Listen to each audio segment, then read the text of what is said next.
Introduce myself. My name is Muhammad Sharizan Mohamar, second year student of Oil and Gas Engineering from University Malaysia Sabah, and it is my pleasure to be your MC today. So before we start, there are a few housekeeping rules that I would like to remind all the audience here.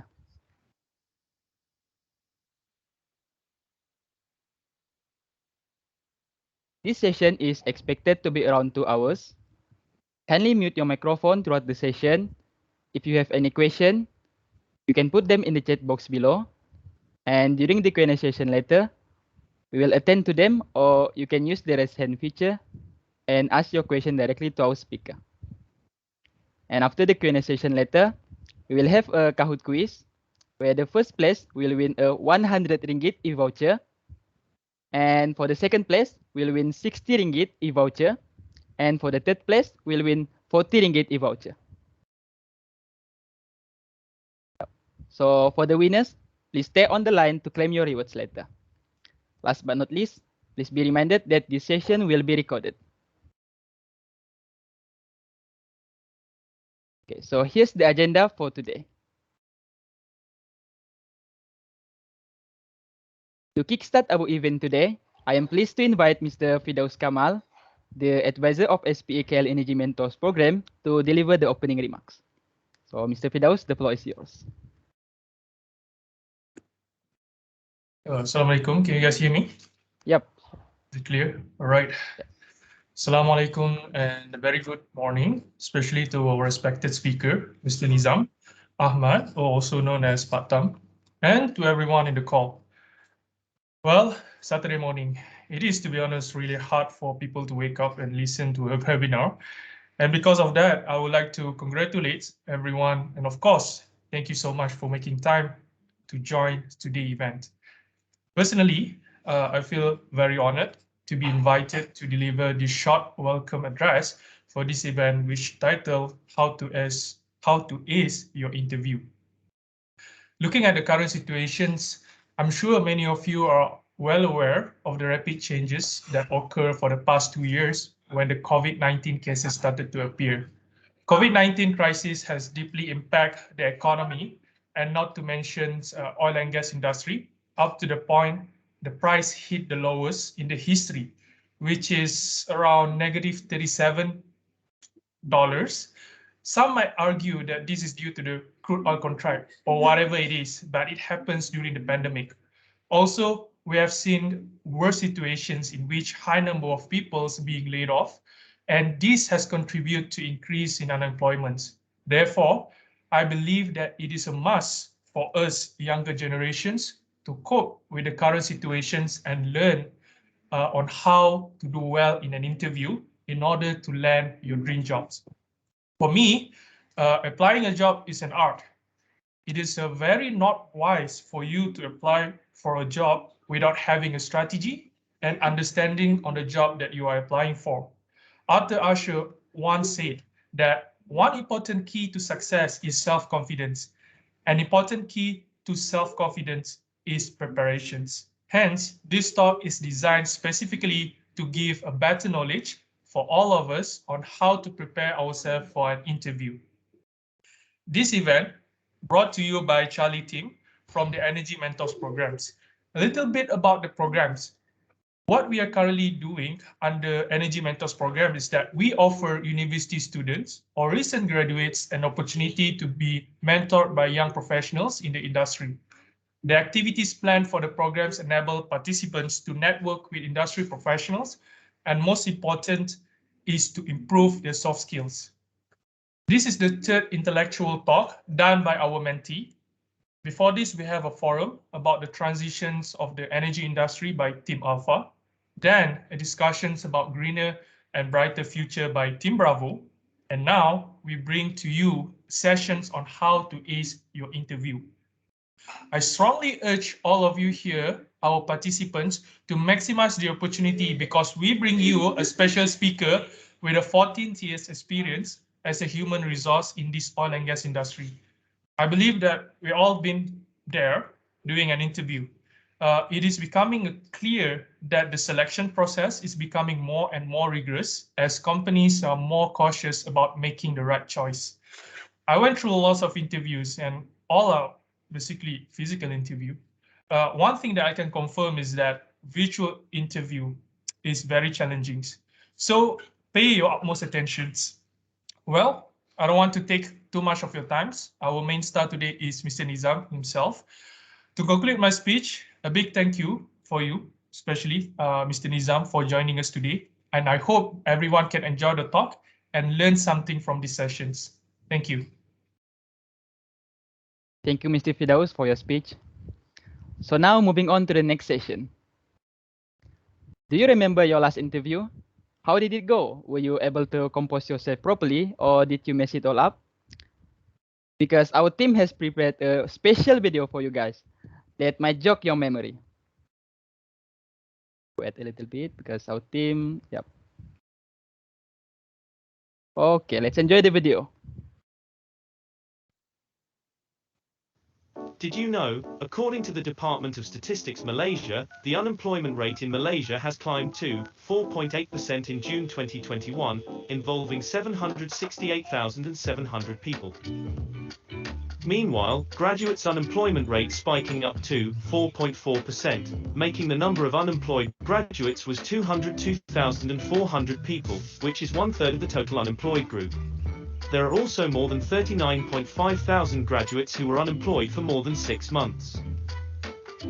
Even among the employed graduates, 31.2% of them actually working in low and semi-skilled occupation, such that this group is classified as a mismatch in occupation as they did not fully utilize their education and skills.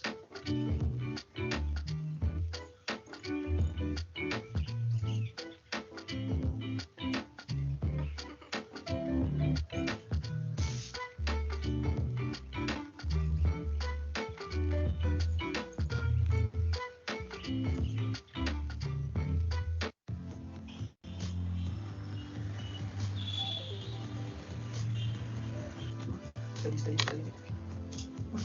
Depend. Okay. Morning, boss. Sorry. No, boss. Good morning, miss. How you doing? Good morning, sir. How you doing? But good morning, boss. Sounds good. Oh, sorry, no, boss. Hello, Tajwar. Thanks for attending this interview on time. So I'll be interviewer for today. So I see here that you are applying for a production intern position. So can you start off with telling me about your greatest strength? Hello, Miss Dini. I truly believe that I can get this position offered. My greatest strength is time management. As you can see from my resume, my pointer is almost perfect, a 3.93 CGPA, and I am the only one who's got a near flawless score in every single course. Mm-hmm. Therefore, your company should definitely hire me to be one of your employees. Hello, Ibrahim. So I see that you are applying for a production intern position. So I will be your interviewer for today. But first of all, I'm sorry. Is it possible for you to turn on your webcam? Because we need to see you. Yes. Hello. Yes. Sorry. I forgot to turn on my camera. Actually, I am very shy and nervous. No. It's okay. So can you tell me what's your greatest strength is? So that's the first question I have for you. I am a very good. Sorry. I am a very hardworking person. I'm a very hardworking people, and I also have one very important thing. I have very good communication skills. Uh-huh. I think I'm sorry. Can you please speak up? You're a bit too quiet for me. I think that's all. I am a very hardworking person, and also I am have a very good communication skill. Okay, so thank you for joining this meeting. Thank you for joining this interview.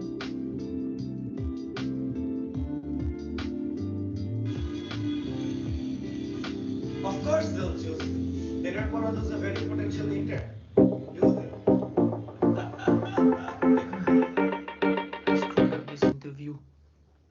know they're not gonna pick me.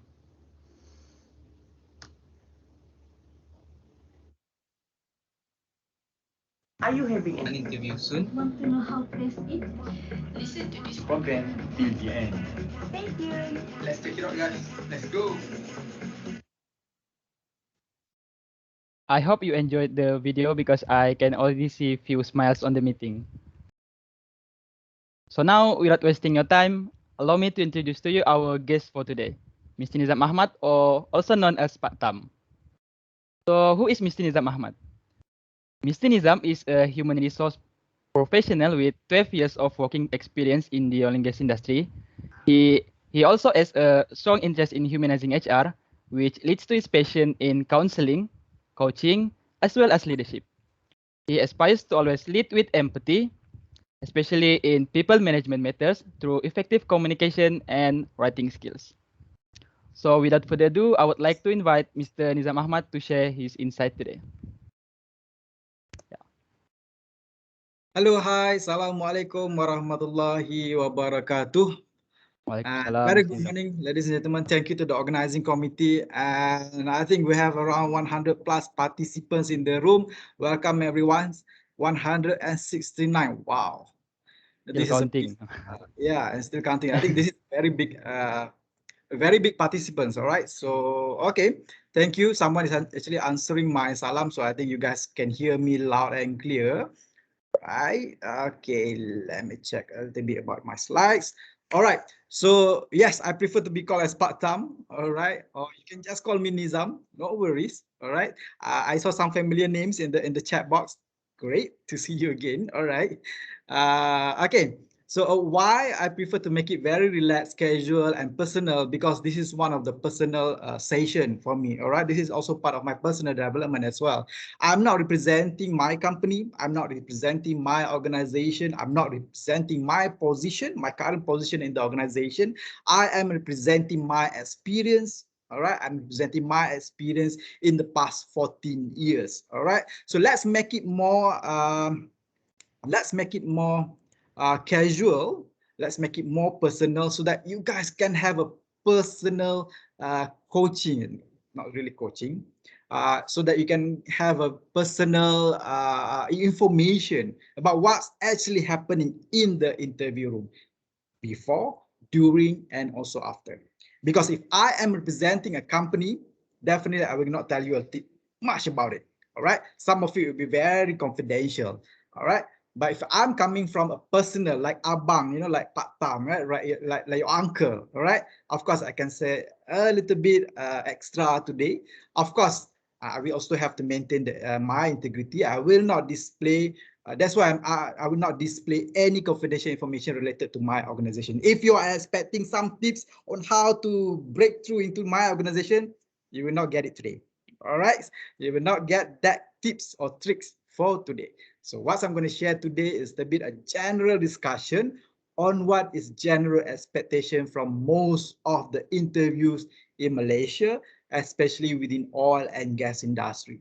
Right, because you guys are, a little bit from a technical background, right? And I understand some of you are actually coming from UTP as well. So UTP is very close to my heart.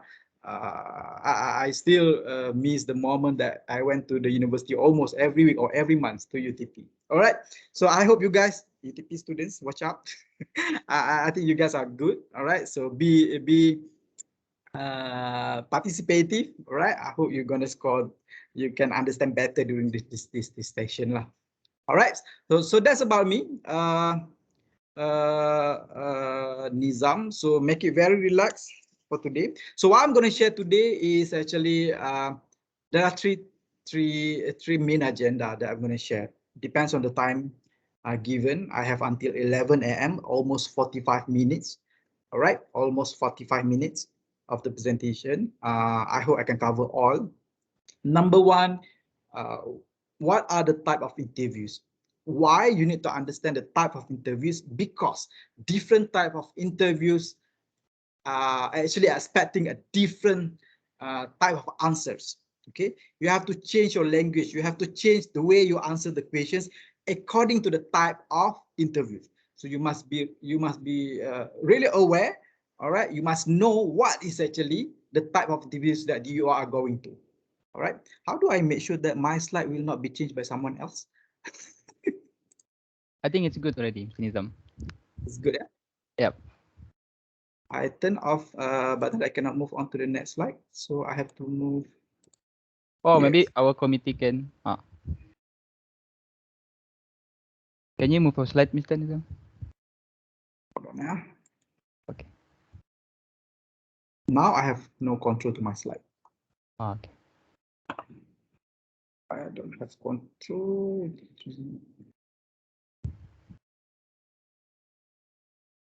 All right. Okay, so can you see this is the agenda for today? All right, are we good? So the type of interviews is very, very important. All right. Number two, I'm going to show you some tips. Of course, you can read a lot of tips available in the internet. But how actually you want to apply the tips? Right? What are the tricks?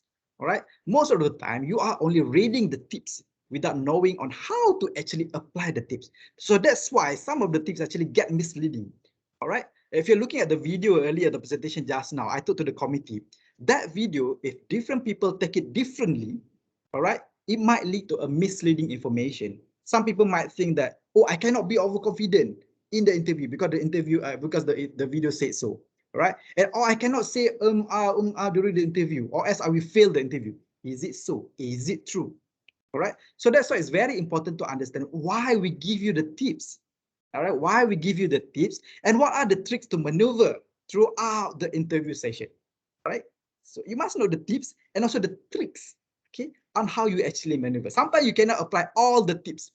Okay, sometimes you cannot apply all the tips, but you know how to trick a little bit so that you actually can apply, if not 100%, at least 50% of it. All right?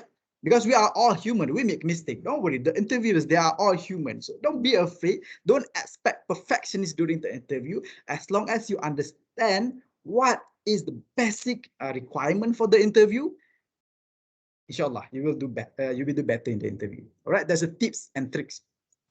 And last but not least, if we have more time, we can do some practice and Q&A. I think Q&A we have separate session later on. So I hope we can do a little bit of practice towards the end of the session.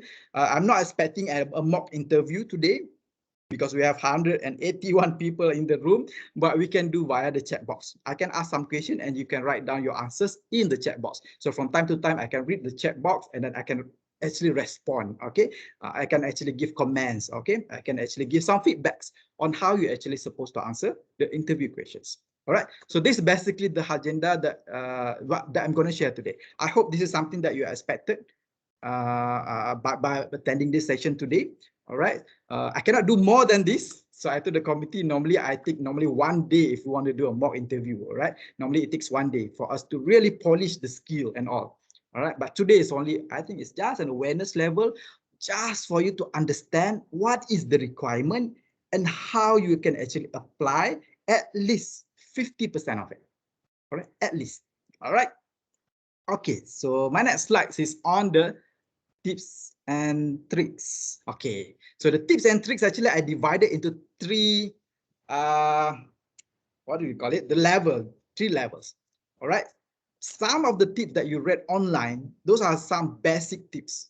All right. Those are the fundamental tips that must be observed in every interview, wherever you're going, regardless in whichever organization. These are some of the basic information. If you're not able to score these basic tips, all right, you're not able to observe these basic tips, it might somehow influence the whole interview session.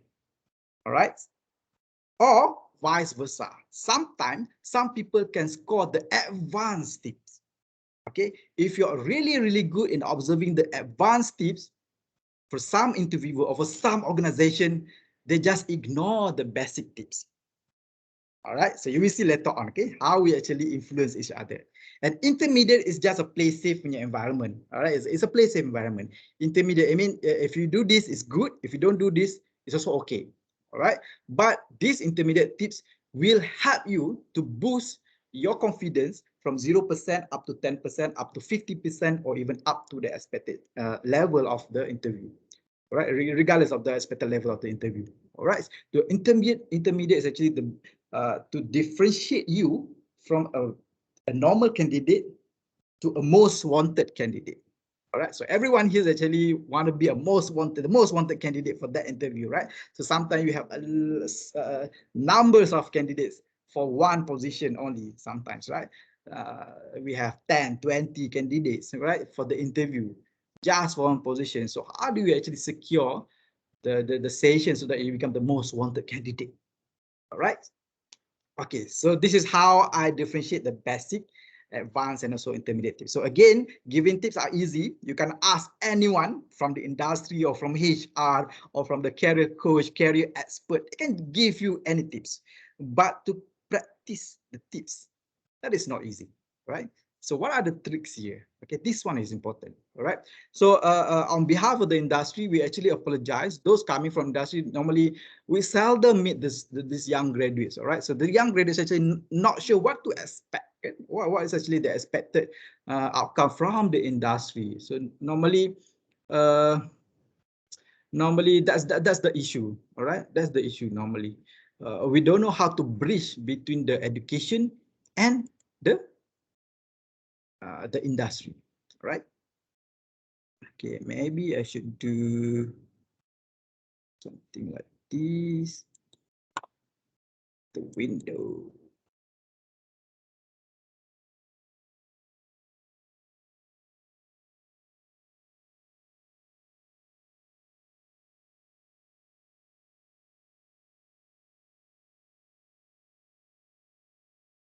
So just why I'm telling you this, because sometimes you have to be careful as well. The source of information, whatever tips that you receive, you must understand why the tips is there. All right, be careful. Look at the profile of the speakers. I'm not telling that I am the best speaker. No, even me myself, you have to assess whether whatever that Nizam is saying today is really important or not. All right, you must understand that where I'm coming from. If I'm coming from the industry, I'm coming from HR background. So you can take some of the information from HR background.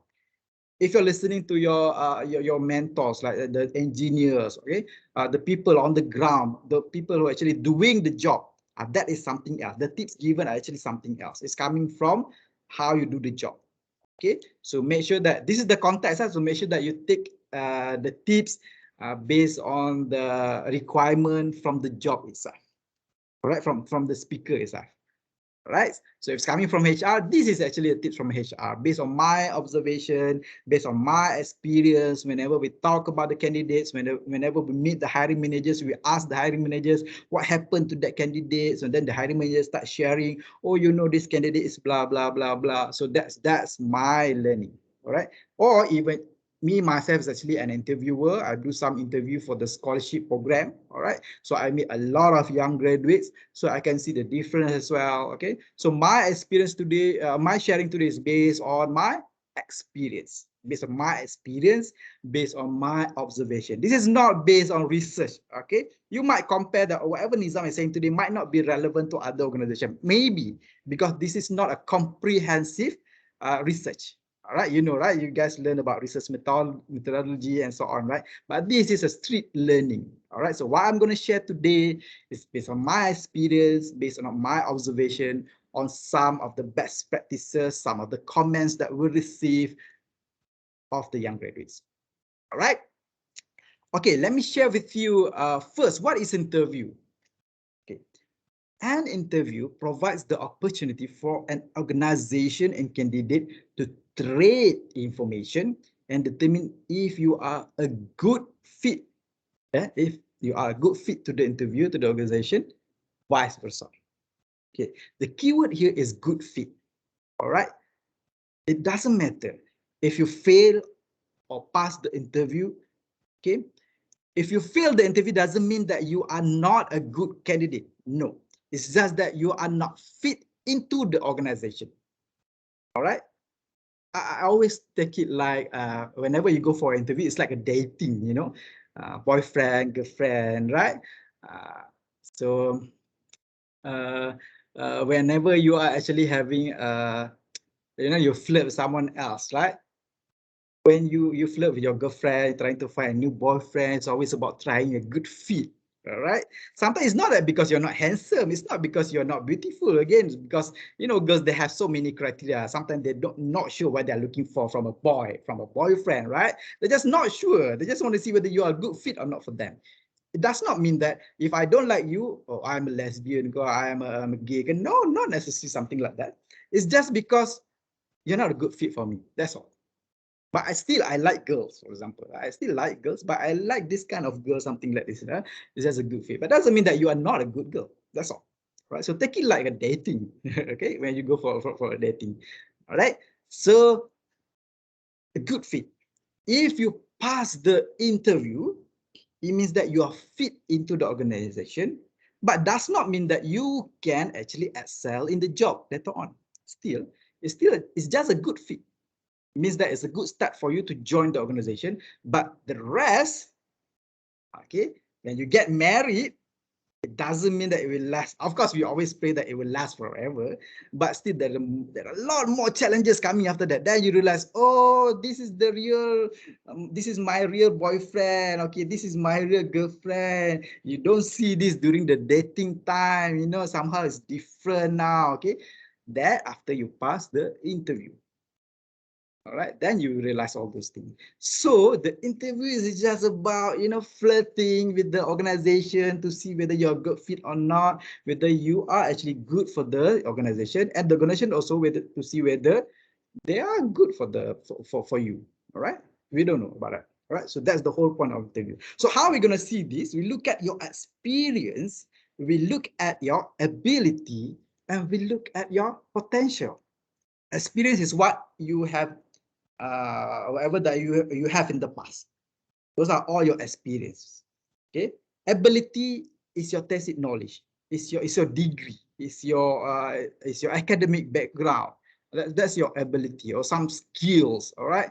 Your basic skills. Your skills. If you are petroleum engineering, so your skills in petroleum engineering. How much do you know about petroleum engineering? All right. That's ability. Number 3 is potential. How you can actually leverage on your experience and ability to move further. Potential. Okay. So experience ni is actually during the dating time. Okay. Before you dating. Okay. You ada experience. Oh, I dah pernah ngorat seorang dua orang sebenarnya. Okay lah, I ada experience. I know how to start a conversation. That's your experience. Ability when you are actually doing it, when you actually go out for dating. Okay, and then see whether you can really speak up during the dating or not. Do you know how to start a conversation or not? Do you know how to treat girl or boy nicely or not? That's your ability. That's your skills. And potential is when you get married, can you survive? Can you make it? Can you make the marriage last forever? That's the potential. All right, it's the whole love story lah. Okay, whenever we talk about the interview. So why I'm giving you this analogy, so that you won't ask me question. Sir, should I ask? Should I wear? What should I wear for the interview? Come on. What do you wear to go for dating? Do you wear your normal shirt? Do you wear your pajamas? No, right? You always want to impress your boyfriend. You always want to impress the girlfriend. Okay, so I'm giving you this analogy so that we don't have to refer to some, not even basic question about interview. All right, it's just a common sense. It's a common sense. All right, so I'm giving you this interview so that you can appreciate the common sense on how you actually prepare for the interview.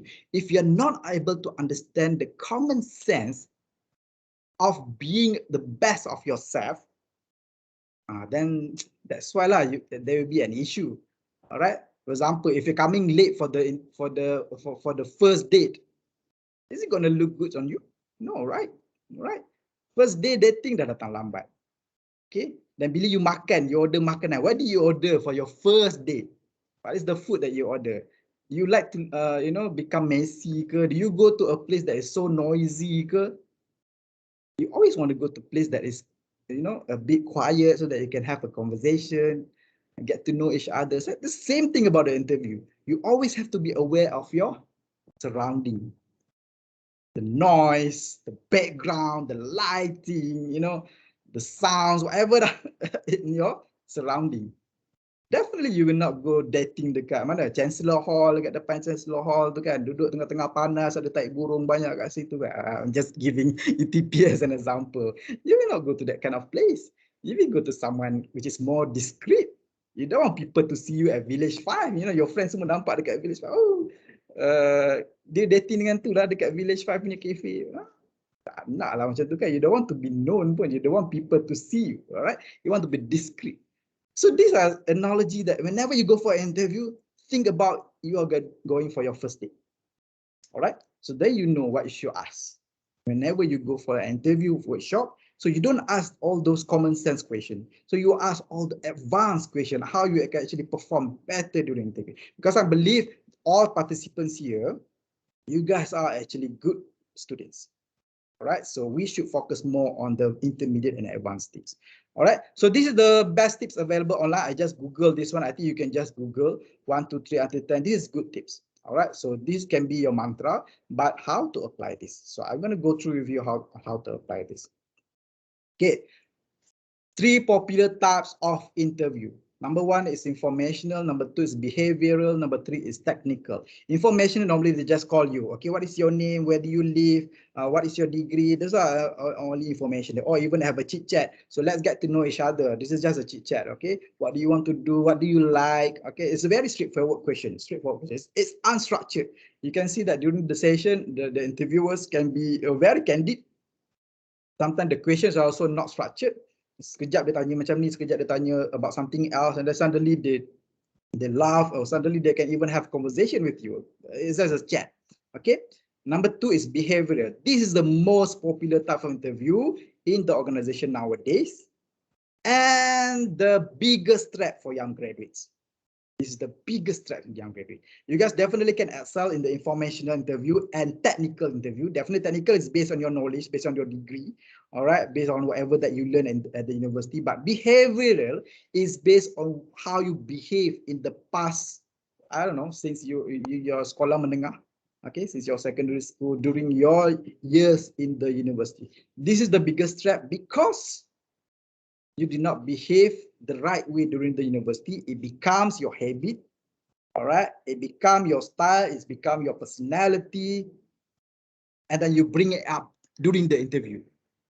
That's the problem. You're not able to differentiate how to behave as a student, as a friend, versus how to behave as a candidate in an interview. Okay, because why? Behavioral interview is actually an evidence-based. Whatever that you have done in the past, you need to provide us the evidence how you behave in certain situation, how you behave, how you take actions to some problems or challenges. And it's always based on evidence. You don't have evidence if you do not participate in extracurricular activities, you do not actually contribute during the group activities or group assignments or group project, you did not actually take your final year project seriously, you will not experience that behavior, you will not be able to share what you have done in all those activities. Okay, so especially the competency based. They're going to ask you question, how you behave in this situation. What do you do in this situation? What do you do in this situation? If you don't have the experience, then you will not be able to give an impactful answer. You might have some experience lah, some experience, but it's not challenging enough. You're always in your comfort zone during the universities, right? You always, whenever you do group project, you always be in the same group members, all right? You always call for the same members. You always be in the same group, all right? You always choose your favorite topic. You always choose your favorite lecturer. You did not expose yourself to challenges. So that's why during the interview, whatever they are giving, the answers that you're giving is always about something that is safe, something that is, average. It's so average. Okay, the answers are all average. Okay, because you actually did not push yourself to the limit. All right, this is behavioral type of interview. There are some organizations also doing something like group activity. Okay, they give you a case study and please discuss. They just want to see how you behave during the discussion. If you really know how to behave during the discussion during your university years, definitely you will bring that behavior in the interview room as well. Some actually doing a simulation. They give you something like Lego, some tools, please build something together with your team member, or they give you some case, some questions on the whiteboard, and then you have to write down something. This is also to see how you behave to certain problem or challenges. Okay, believe me, the interview normally will make it like a very casual session. It's like a play game. It's like a playground. It's like you're playing a game. It's purposely designed such a way so that you become relaxed. When you become relaxed, when you become casual, you tend to show you the true you. Okay, who is the real Nizam actually during the group discussion? Okay, then they will see your real behavior. They will see your real attitude. They will see your real personality in solving some of the issues. All right. So this is behavioral interview. So some organizations use all informational, behavioral, and technical. All right. They call it structured interview. So during the structured interview, it's very structured. They start with informational first. They will ask you a few questions to validate your information, and then they straight away go into behavioral, and then done with the behavioral, and then they go for technical assessment. Technical assessment, they will ask you about your knowledge in your area. Okay, most of the organizations are doing this structured interview, but most of the time the graduates will fail in the behavioral part. So that's why during the interview there will be someone from external department and someone from the hiring manager itself.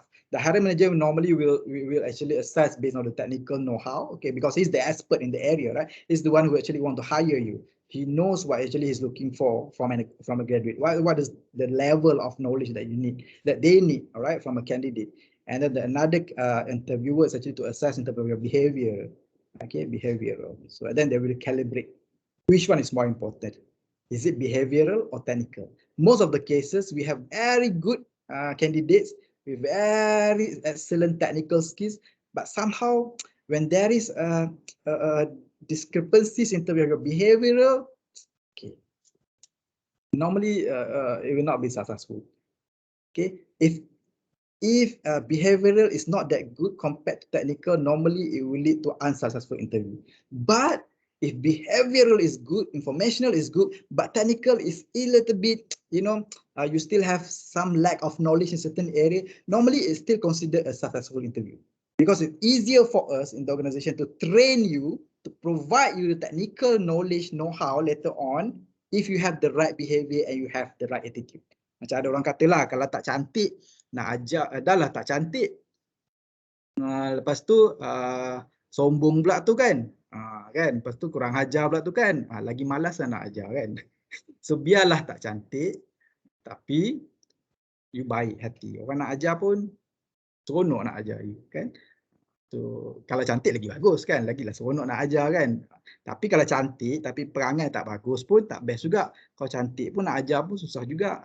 So that's how the conversation in the organization lah, right? So it's okay. As long as you have the right behavior, the right attitude, we can train you. We did not expect perfectionists lah from a young graduate. Come on lah, right? So we can always train you, okay? So behavior is important. All right, so that is the type of interviews. I hope you get some context lah, okay, on the types of interview. You can ask this to the recruiter. What is the type of interview? Is this just a conversation about technical assessment, or is it behavioral? Normally, the recruiter will say, "Oh, it's just about yourself." If it's about yourself, too, I know it's always behavioral. Kalau dia kata, "Oh, we just want to see whether you are actually competent for the job or not," that is technical. Okay. We want to talk more about yourself. We want to understand more and want to understand more and learn more about yourself. That's more towards behavioral. Of course, when you go for an interview, you have to be prepared with all behavioral and technical. But young graduates, normally you don't have issue on technical. You always have issue on behavior. You're not sure on how to bring yourself.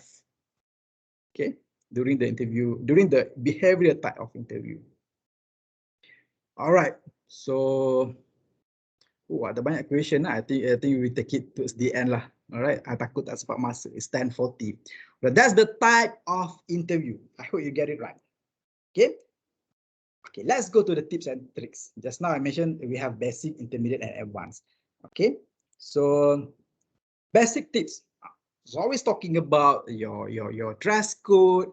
It's always talking about you must speak up during the interview. Yelah, memanglah nak kena speak up. What should I speak? I nak cakap apa? Kadang-kadang soalan susah, I tak sangka soalan tu keluar. So I nak cakap macam mana? Memanglah nak bagi tips memang senang kan, speak up. Okay, all questions must be answered. Of course, we know, everyone knows about it. All right, and then they will say, you need to research about the company. Then you pun masuklah Google in the website, you hafal. I have interviewed people that actually can describe about my organization even more than what I know about my organization. Even dia kata, oh, this company is founded in tahun bila. The first company was established bila. The first venture was bila. Wow. You don't have to research everything about the company, guys. You are not a website. You are not a Google. Okay, we can ask that from Google, right? What we want from you is actually find something that you can relate with. Okay, relate with the organization and you yourself. When I joined my first interview for this company, right? So my company is actually, you know, right, at the KLCC Park dekat depan Twin Towers tu kan. So that's my bila dia tanya I, Nizam, why do you want to work with this company? I kata, I look at your building and I look at the free KLCC Park outside the building. I believe this organization is giving something for free to the community to promote, sports and recreation, and promote the green environment, and promote a healthy, positive community. All right. So that's what I see outside Petronas Twin Towers. So I think this company is actually want to give more to the community. They are not only building a very tall towers, but they are also giving back to the community for free. You just can get into the park for free. You don't have to pay anything to go and jogging the KLCC Park. Betul tak? So I believe that is something that I can relate with.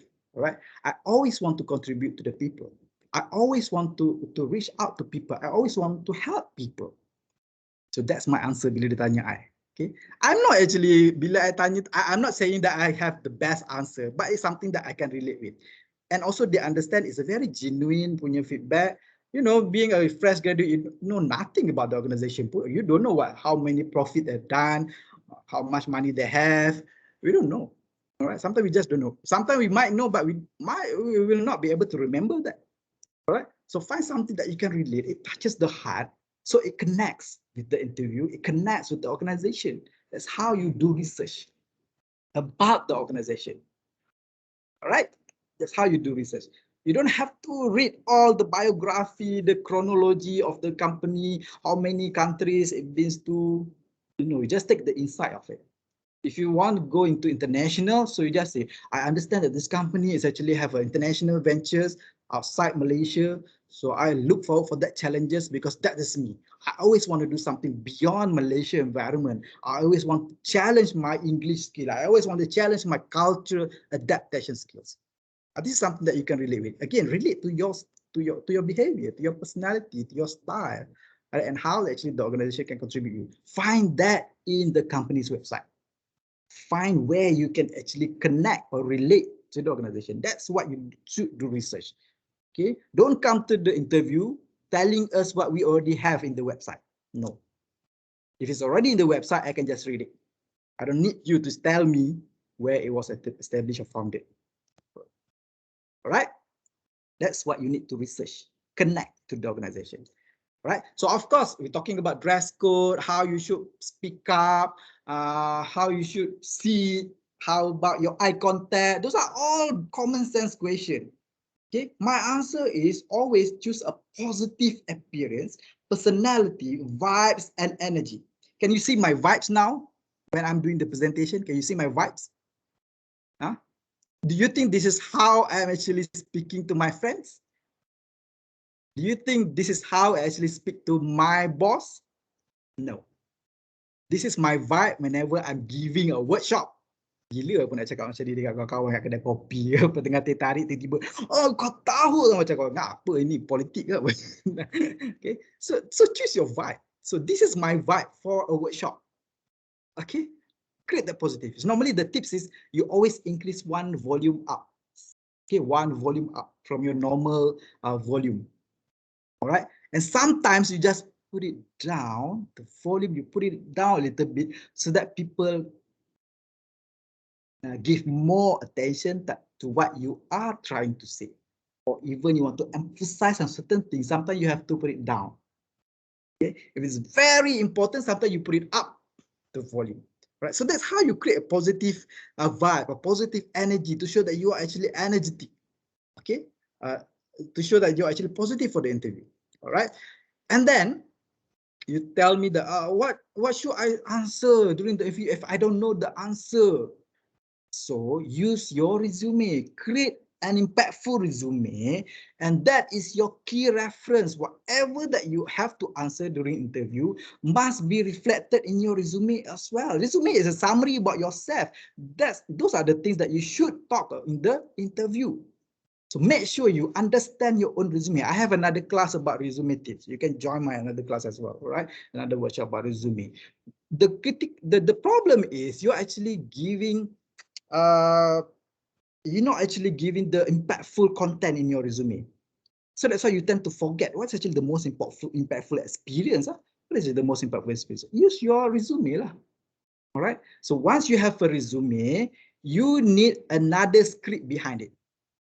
Okay, you tell me that you are a president for this club, SPE, for example. Right. So okay, you can mention in the resume president in the club. Okay. What is it all about? Why you put it in the resume? What is the experience that you gain from that position? What did you learn from that? Those are all your stories. If you can remember by heart, I'm fine. But if you cannot remember it, write it down somewhere so that you will bring this script to the interview. Okay, the interview might ask, okay, tell me your experience during your when you become a president in this SPE. At that point of time, if you're not able to answer, don't put it in the resume. Never ever put something in the resume that you cannot describe or you cannot explain. I have cases when people, I know the candidates actually saying, oh, actually I forget. I put it because yes, that's my achievement, but I forget what is the real situation. But it's something like this, sir. You know, the moment you say that you forget, I already understand that it is not an impactful experience. It's just for the sake of having a certificate. It's just for the sake nak teman kawan-kawan je masuk kelab ni. You do not learn anything from it. At the moment you kata you forget. Okay, so make sure whenever you put in the resume, you tahu kan company nak apa, teamwork lah. You can actually anticipate lah, teamwork, resilience lah, communication, what else, professionalism. Apa lagi ya, normally interview punya skills yang dia nak. So make sure in the resume you have all this.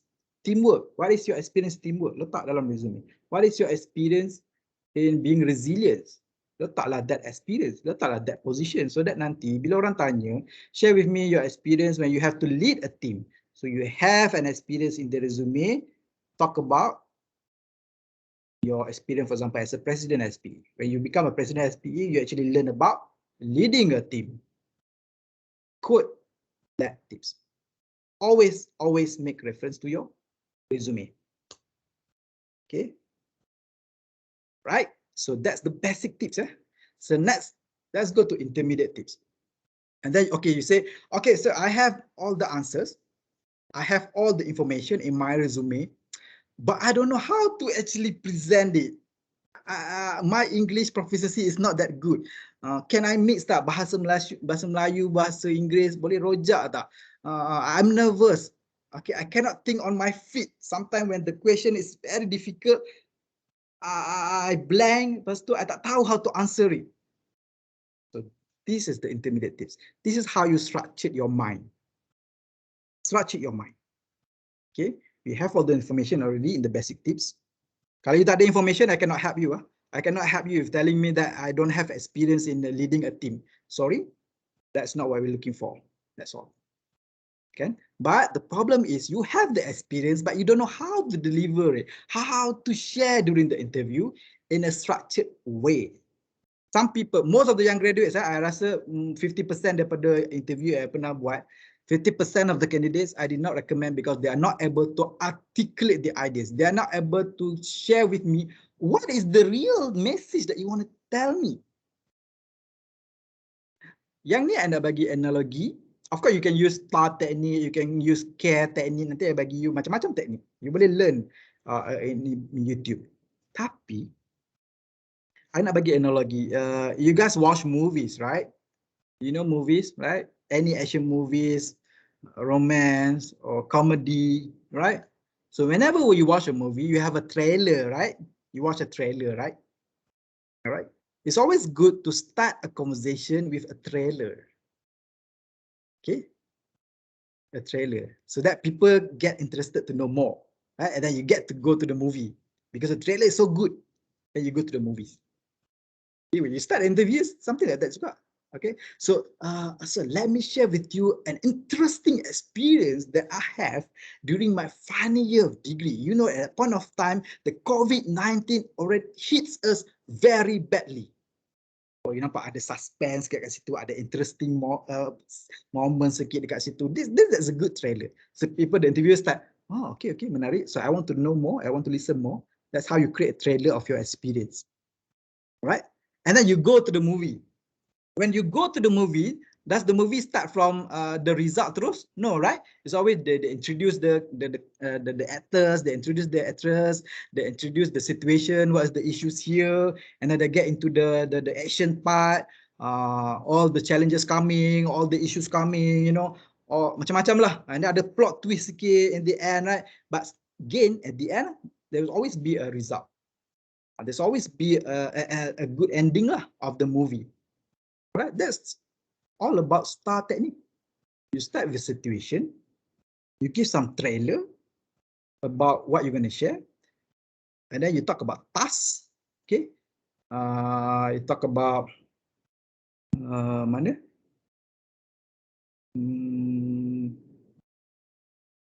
You talk about tasks, and then you talk about the action items, and then you talk about the result. Those are only STAR. You can use any techniques lah. Okay, STAR, you can just Google this. Okay, but what's more important is how you create a story, how you develop a movie. So lepas ni, every time you watch a movie, you learn their technique.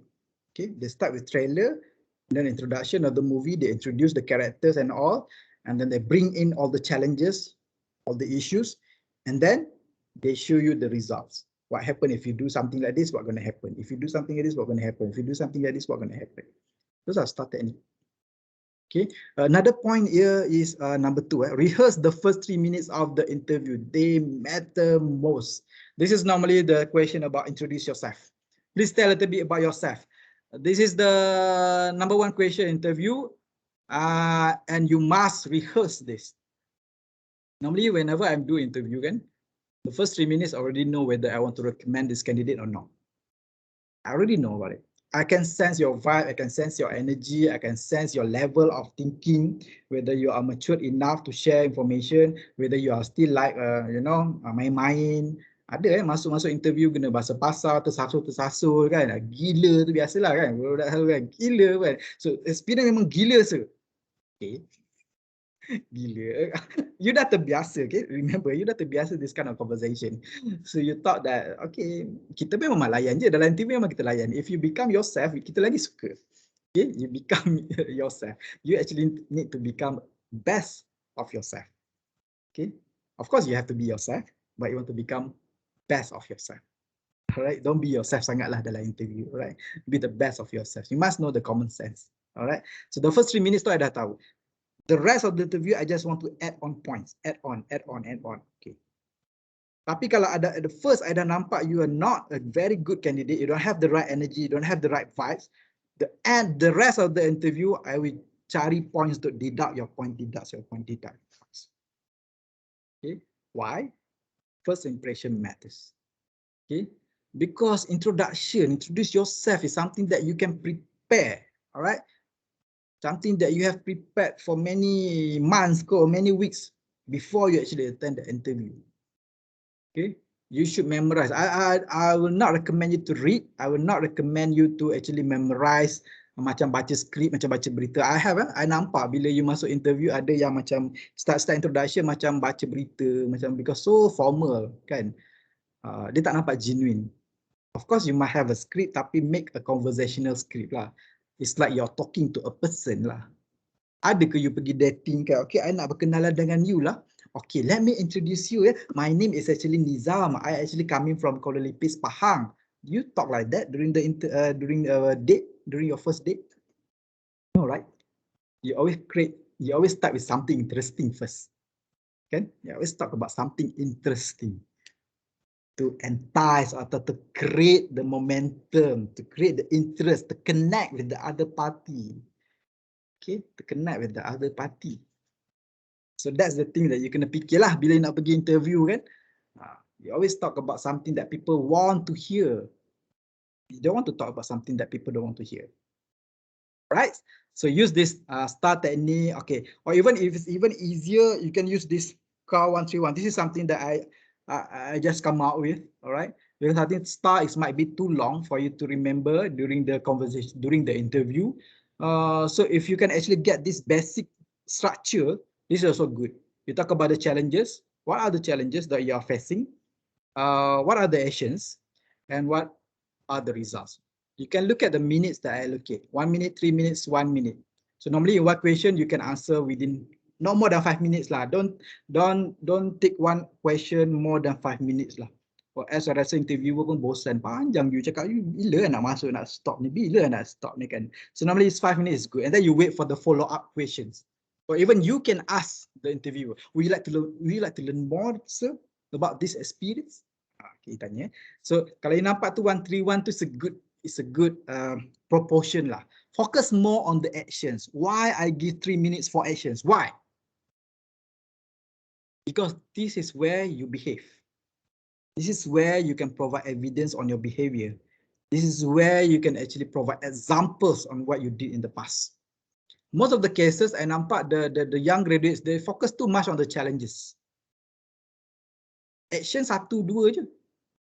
And then tiba-tiba result, I dapat A. We talk about final year project kan. Oh, we have final year project. I have to think about the topic. We have no budget. The supervisor is not helping us. And then the COVID-19 coming. We cannot go to the lab. We cannot go to the service. All about the challenges. Banyak tu challenges dia kan. Because dia susah masa tu kan, dia rasa inilah benda paling susah lah sebagai student nak buat final year project kan. In the organisation, challenges tu is nothing. What matter is what did you do to solve the challenges. You cakap sikit cukup lah the challenges. You can say that in completing my final year project, I think that is the most challenging task in the university. You cakap one statement most challenging pun cukup dah. Okay, and then you bagilah example sikit kenapa you kata challenging. Because number one of the budget, cukup lah. Tak payahlah cerita berapa ringgit you ada, you kena semua kan. Because of the budget. Number 2 is because of the topic. Number 3 because my level of knowledge. And number 4 because of the support. You summarize je. Later on, if the interview would like to know more, they will ask you. Okay, I remember just now you said this is the most challenging part of your university years. Can you explain a little bit about the challenges? Then you bagilah. Okay, at least you give the context first. Okay, this is like your trailers lah. Challenges is like your trailers. These are the issues coming, blah blah blah blah kan. Tapi dalam trailers, kalau you dah cerita semua, you pergi dah tengok movie. You mesti nak pergi dah tengok movie sebab dalam trailer semua dah ada. Alright, so you don't want to apa yang kita panggil kalau movie tu spoilers. Spoilers. Don't give spoilers lah during the challenges. Okay, don't give spoilers. Ada orang masa awal challenge tu dah kata dah. Actually, even though I get A in my FYP, however the challenges are, awal dah bagi tahu you dapat A. A is your results to the end. Or even some people even make it even more negative. Actually, I actually failed during my final year project because of the challenges. Awal you dah kata fail. Okay, that's not a good trailers lah. Okay, you go to the movie, they kata, this is a failed movie, but I want you to come and watch this movie. Will you go or not and watch the movie? No, right? People want they might not get excited during the movie, right? So focus more on the challenges, to talk about the challenges, and then what did you do? That one you're gonna focus. What did you do? This one I cannot help you. If you have never done this, you don't have examples, you don't have experience, you will not be able to elaborate in terms of the actions. Believe me. Okay. If you're only the passenger during the group project, if you're only actually tunggu je orang bagi jawapan, that will not help you during the interview. I cannot help you that. You cannot create a new situation. You cannot create a new actions. No. We can sense. If you tipu-tipu or you create a new actions, we can sense. We will ask you more. Okay, remember you talk about, you have to go into this. Can you explain a bit more about that? And then you start, then we know you're actually lying about it. Okay. Even how we know that you are lying when we ask you, what did you learn from that experience? You know, kalau orang cakap kat you dating kan, dia kata, I tak suka lah muka you, I rasa you tak cantik lah, I rasa you tak handsome lah. You akan ingat sampai bila-bila, that's your learning. Oh, this girl memang lah dia nak orang yang handsome je. Deep kan, you rasa sakit sangat kan kena tempat. You are baik sangat lah untuk saya. That's your learning. Okay, lepas ni I tak boleh jadi baik sangat. You are too good for me. That's your learning. After that, bila you go for the second, third dating, you akan kata, okay, tak boleh tunjuk baik sangat. I cannot be good enough. I cannot be too good for this girl. I need to behave a little bit. Be naughty a little bit. Okay. So that's the learnings that you get. If you can tell us the learning, we can tell you that, yes, you have that experience. If you cannot tell me the learning, it means that you did not have the experience. You just create the experience, just lie about it. Okay. Bahaya. We know about it. Okay. And the results, of course, you just say that what's the result of your action, you score. Result not necessarily you achieve a very good score. Sometimes if you fail, it's also a result. What matters is what do you learn from that. What do you learn from the success? What do you learn from the failure? So use this to articulate and also to structure your thinking. Okay, so I think it's almost 11. I think this is one last slide, advanced tips. This is the most important one. If you already know how what are the information that you have, what are the experience that you have, you know how to share, you know how to actually structure your mind, you know how to structure your presentation, you know how to answer, you know how to structure your answer. The next step is about, are you giving the right answers or not? Okay, are you giving the right answers or not? What are the tricks? You must offer ideas and insights. It's beyond the information and historical stories. For some people, they're just saying it. Okay, I'm doing my final year project. This is what I do. This is what I give. This is what I get the results. So what does it mean to you? What does it mean to the organization? Okay, so you can tell the organization that because I'm very good, because of my perseverance, because we actually did not give up during our final year projects. So towards the end, we're able to score A for the final year project. Those are the insights. Okay. What does it mean to you, and what does it mean to the organization or to the interviewer that you're okay, the interviewer or the interview session itself? Offer ideas and insights. These are the things that you should research lah in your resume. When you write down your position, what does it mean to you? What is the ideas? What is the insights that you want to tell people? Okay. Kalau you nak cakap dengan girlfriend you pun kan, actually saya orang Pahang. So what? Kalau you orang Pahang, kenapa you nak kena beritahu? Oh, saya orang Kelantan. Lepas tu yang girlfriend, you orang Kelantan ke? Dia nak tanya you orang Kelantan ke? Sebenarnya dia bukan nak tanya you orang Kelantan. Dia ada something else tu. Dia tanya, you orang Kelantan ke? Mesti ada benda dia nak tahu tu. Benda yang dia nak tahu tu, itulah ideas and insights. Sometimes betul you kena fikir macam, apa sebenarnya dia nak tanya? Those are ideas and insights. Sometimes you don't have to tell ideas or insights. You don't have to tell the information, but you give them the ideas and insights. I have an interview when someone actually tanya, I'm interviewing, apa tanya, sir, are you the one part-time in that TikTok? So I macam, dia kenal I dekat TikTok lah, betul I interview dia ni kan. How do I answer this? So the way I answer her actually, do you like the TikTok content or not? Yes, I like the video. I like because the video, if you like the video, that is me lah. If you don't like the video, that is not me. You know, you give insights, you give ideas, rather than you give information. Yes, that's me. Oh no, that's not me. That's only information. Ideas and insights, actually you are taking something in written. Okay, dia nak tahu you adakah you orang sebenar, tapi you get something, you get feedback from her actually. So those are ideas and insights. All right, so you can learn and understand. You can ask people from the industry what are the expected evidence they want to hear, what are the things that they want to hear. You can ask later on, right? And then you can write down in the notes what are the things that you should say. Okay, something that they actually looking forward to. Okay, kalau girlfriend tu you dah tahu dah dia nak orang yang handsome, dia nak orang yang macam ni, dia nak orang yang baik, dia nak orang yang gaji duit banyak. You dah tahu dah requirement tu. So when you come for the date, you dah tahu dah nak jawab apa. Betul tak? Kalau you tak ada duit banyak pun, you dah tahu dah macam mana nak tricks nak bagi tahu you nampak macam duit banyak. That's how you play the tricks lah. But you must know lah, what are the expected competencies.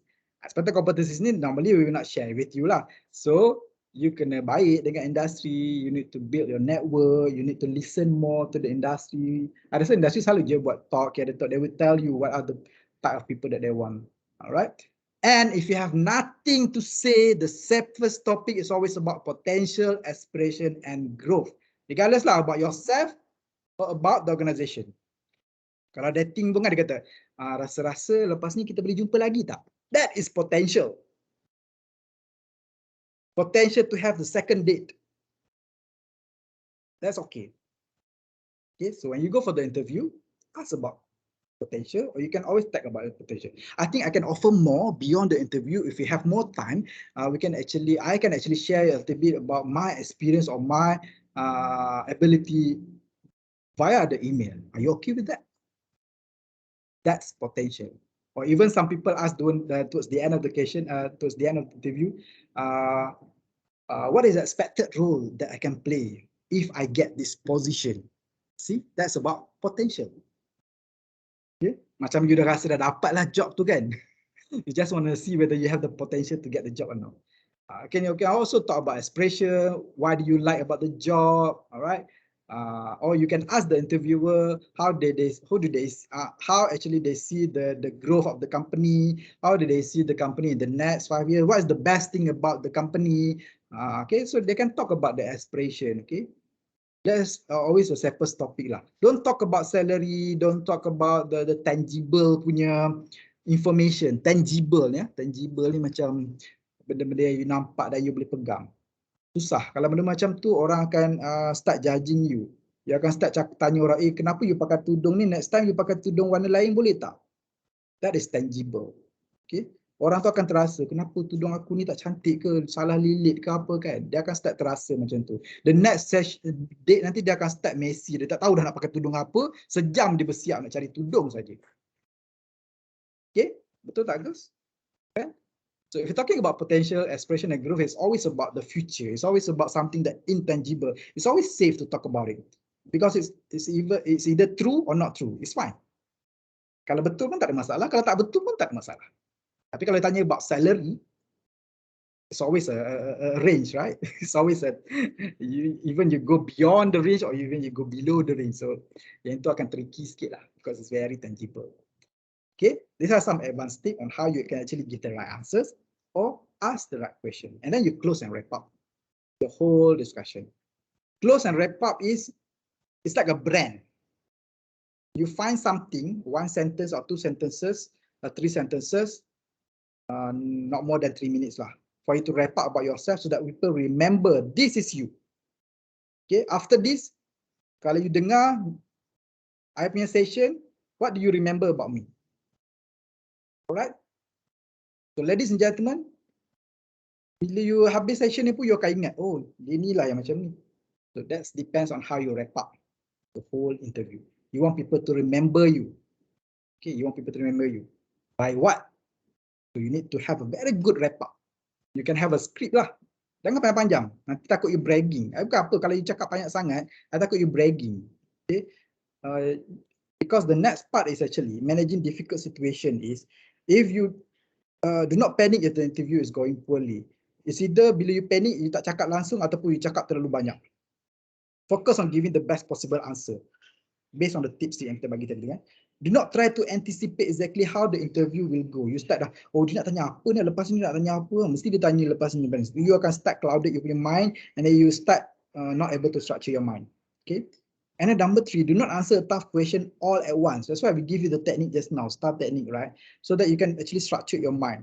And then you reserve detail for some follow-up questions. You create a trailer je dulu, just to entice interest, so that people will ask more, For some candidate, dia rasa kalau interviewer tu tanya banyak sangat, is that something wrong with my answer?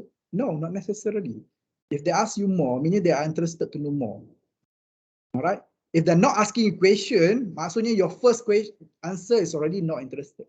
Sometimes I ada interview I pergi that I don't know what to answer, what to ask lah, because very limited information. Or even you give too much information, pun bahaya juga. And then I takkan tanya, because I rasa, dah lambat ni, I tak boleh sambung lagi ni. So, bila dah lambat tu, I pun tak tanya soalan lah. Then you miss the points of actually giving the right answer. Because when you give it too much information, some of it might not be relevant pun. Might not be relevant. So if you wait for a follow-up questions, you actually give the opportunity for the interviewer to ask what actually they want from you. Okay, what actually the points that they want to listen to. All right. And number 4 is very important. Again, we're talking about overconfidence tadi kan, ataupun confidence. Stay humble yet assertive. Stay cool yet appropriate. Stay calm yet passionate. Humble is very, very important. All right. You can brag about your achievement. You can talk about your achievements. But at the same time, put yourself down. All right. You can always start with, of course, you tak boleh humble sepanjang masa juga, nanti nampak macam you ni tak ada self-confidence. All right. You can always talk about, let me share with you an example when I won a competition in my university at international level. Oh, you macam nak start bragging kan? Start bragging. In which that achievement comes from my hard work and challenges that I faced throughout the preparation. I think that's the most difficult situation that I ever experienced. So you nampak, you acknowledge, yes, you get the achievement, but at the same time, you are facing a lot of challenges. That's how you bring yourself down. It's not that I won the competition because I'm actually the leader of that competition. I do this, I do that. It's always about yourself. Kan? You tak nampak pun the external factor. Then you start bragging about yourself.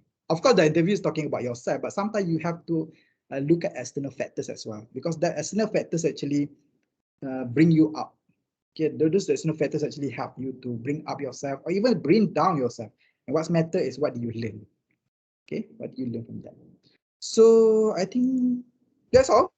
So we're not going to do practice, right? We don't have practice.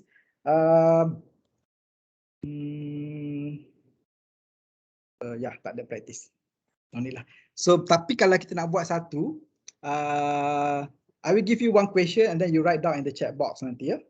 Nanti I think we can do towards the end and then we can do some comments lah. Alright, so can we proceed with the Q&A, the committee? I think that's all of my presentation. Yeah, sure, sir. So thank you, Mr. Nizam Ahmad, for the fruitful session just now, and I really like the way you put the metaphor on along your presentation. I believe most of us here can relate with what you say just now. So okay, everyone, it is finally time for the awaited Q&A session. We get many questions on the chat box, but we will just to be fair, we will pick the earlier one and the most liked one. So let me read the first question. The first question is from the first question is he's asking about, before an interview, will recruiter do a background check on the candidate, for example, like on our social media, LinkedIn maybe, and also maybe Instagram. So maybe Mr. Nizam can share his thoughts on this. Yes, normally I first talk the LinkedIn dulu. If you don't have LinkedIn,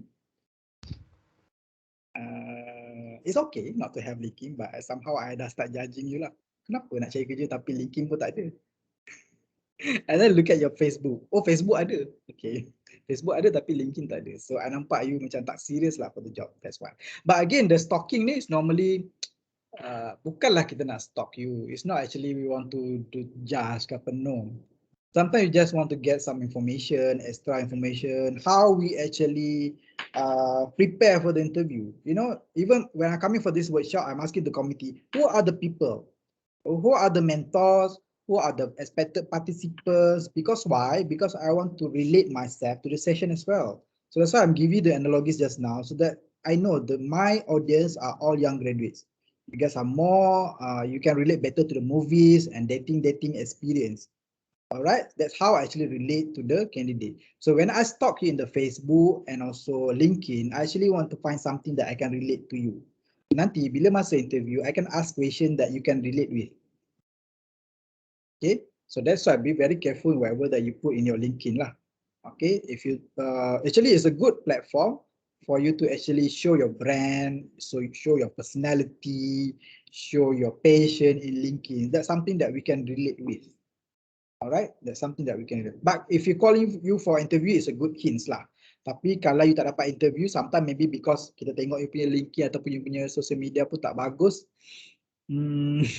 maybe that's why you tak dapat interview. Okay, tapi this is very rare lah. Normally kalau macam company multinational, macam I punya company, kita jarang lah buat benda macam ni.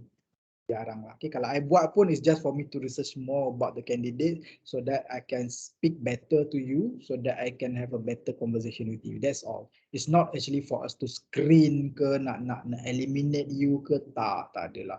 Jarang lah. Yang buat ni selalunya, yang buat benda macam ni bukan interviewer tau. Yang buat talking ni normally the hiring manager. Orang yang nak ambil you kerja. Dia nak cari orang yang macam ni. Nak cari orang yang cantik. Dia akan Google lah cari orang cantik. Macam you nak dating lah. You nak cari student chemical engineering, you akan pergi chemical engineering, you tak pergi department lain. Dan you cari siapa paling cantik kat chemical engineering, dia pergilah stock. Okay? Sebab dia nak pilih orang tu. Tapi from HR point of view, kita tak buat macam tu. Screening is always based on the resume and also the interview. Okay? Alright, that's all my question. That's my answer. Yeah. Yeah, thank you, Mr. Nizam. I believe you answered his question. So, okay, let's proceed with the most likes question. So far, the most likes is from Afiah Zafirah. She's asking about, would you recommend us to highlight our key achievement during the tell me about yourself, or focus on our strength and attribute? What is the recommended duration of time to talk about ourselves? Oh, she's asking about what are the recommended time to answer this type of question. For me, 5 minutes is long already. 5 minutes. Whatever question that you have, regardless of introduction ke or the next questions pun, 5 minutes is too long already, because the normally interview it takes about 1 hour to 2 hours. 1 hour 30 minutes. 2 hours normally if it's a structured interview. Structured interview it takes 2 hours because dia ada semua informational, behavioral and technical. If it's only informational and behavioral, it's 1 hour 30 minutes. Right, so 5 minutes. So 5 minutes you bahagi dengan 60, 1 jam berapa? Berapa soalan you dapat? Tolong saya. What is it again, Mr. Nizam? Kalau satu soalan 5 minit, so dalam sejam berapa soalan you dapat? 12. 12. Thank you, Fazlan. 12 question. Yeah. 12 is not that much tau. Normally kalau interview, we have 10 to 20 questions. Because we have, for example, 4 competencies that we're looking at. Right? 4 competencies. Kita nak cari teamwork, contohlah teamwork, communication, apa lagi 2 kan. Lepas tu setiap topik ni kita akan tanya 4 atau 5 soalan. So dalam 5 dalam 4 dah 20 soalan. Easily 20 soalan. So kalau you jawab panjang sangat, lebih pada 5 minit, sempat kita nak tanya all the 20 questions. So we might not be able to gather more evidence from you. Okay, the more you talk lagi bahaya. So that's why whatever that you're going to talk, the structure of your presentation, of your answer must be very structured. Alright, so that's why I said sometimes you don't have to mention everything at first. You give a summary first. Alright, so my final year project, the challenges are budget, If they're asking you more, then you tell more. At least they already understand the challenges, dia dah boleh dapat markah dah. Budget ada, isu ada, dia boleh assess. I mean the interviewer can assess, oh, it's a very challenging project. There are 5 challenges. Okay, so back to the question, introduce yourself. This is the most important part. And also a bit tricky lah for young graduates. Normally, interviewer, they are also human. Okay, they are also human. Let me stop this one first lah.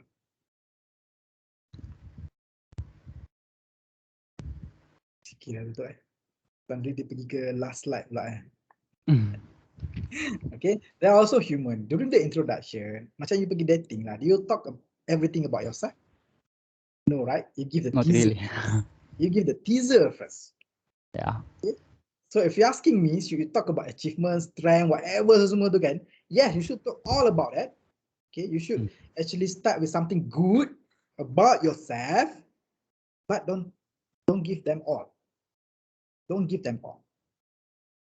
Okay, give some introduction. Okay, for example, I still believe that sometimes in the interview, the cicit dia akan tanya, okay, you duduk mana? Itu macam borak-borak kan. So kalau dia dah tanya soalan tu, you janganlah start lagi sekali during the introduction. Tapi kalau dia tak tanya, they did not ask you some personal question, you can start with some personal information.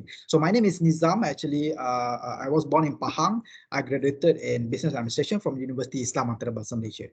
Basic information, personal information is very short.